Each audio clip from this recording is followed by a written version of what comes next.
कुठलाही मुलगा जेव्हा जन्माला येतो तेव्हा त्याला पहिला देव जो समजतो तो गणपती, त्याचप्रमाणे महाराजही प्रत्येकाला समजायला हवे। तर नमस्कार मित्रांनो, मी तेजस आणि या वीजगड संवर्धन सिरीजच्या 9व्या भागामध्ये आज मी आलो होतो 140 किलोमीटरचा प्रवास करून कोथळी गडावर, जिथे मी कोथळी गडचे सेवक या संस्थेबरोबर महादरवाजाच्या पडलेल्या बुरुजाला परत उभे करण्याची सुरुवात करणार होतो।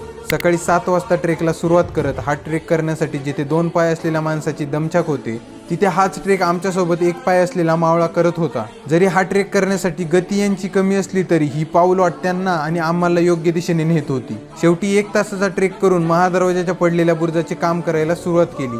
या शरीराला स्वराज्यासाठी नाही लढता आले, म्हणून हे शरीर या गडकिल्ल्यांच्या उद्ध्वस्त झालेल्या वास्तूंना टिकवण्यासाठी नक्की लढत राहील। जरी काळानुसार या वास्तू जिजून गेल्या असल्या तरी जिजूनही सुंदर बनता येते असे दाखवणारा कोथळी गड, ज्याचे आज या महादरवाजासोबत पडलेल्या बुरुजाला दुरुस्त करण्यासाठी घेतलेले हे आम्ही काम पूर्ण करण्याचा निर्णय घेतला होता। ही या महादरवाजाची पहिली मोहीम होती, ज्यामध्ये आम्ही या नवीन अध्यायाला सुरुवात केली।